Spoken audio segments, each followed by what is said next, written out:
I'm going right on. I'm still sitting here with the same cat, and this is now the 15th video in the State of the School series. And it's about not housing, but building, architecture now. There are other buildings, quite a few other buildings on this property, planned and in partial existence or existing. And three of them are collapsed or in the process of collapsing. And all three are ones that I built, but that's not to my credit that they're collapsing. But I only built it as well as I could with what I had and the time I had. And although they're collapsing, it's not a problem for me, given time, to prop them back up and finish building them. But anyway, the three are a building that I have over the sawmill. I usually call it the sawmill building, and it really has genuinely collapsed. But the roof is there, and the pigs have been using that, and it's still protecting the sawmill, it's protecting the tractor, and the job of raising it up. I love that kind of work, and if I were doing nothing else, I'd love to be doing it. What I have a lot of is what's called, what are they called?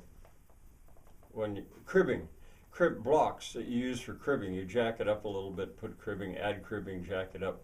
You jack it up. That's one of them. Another one is the blacksmith building, which and that building, the sawmill building, I took two other buildings that had collapsed on another property, brought them over here in pieces, and put them back up into one building. I've got all kinds of excuses as to why that collapsed. The second one is the blacksmith building, and that I tore a building apart and I used the pieces of it to build a very big building over a blacksmith shop, a wheelwright shop, and a place where that blacksmith and spouse could live as well. That hasn't collapsed, and this coming year I'll probably do some work to make sure it doesn't collapse. And then the third one is a building that was over across the road, and it was absolutely collapsing. It was scary to take it down. My son and I did.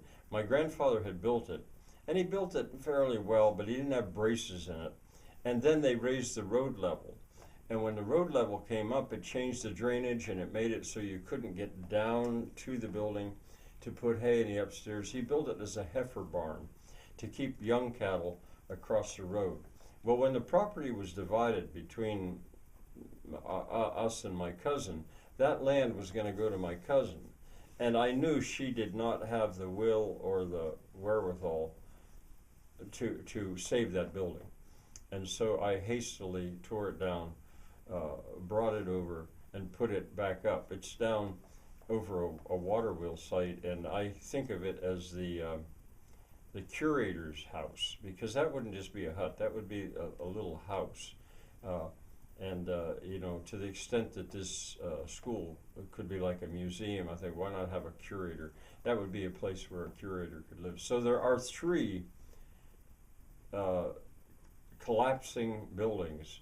One of them already collapsed on this property. Bye for now.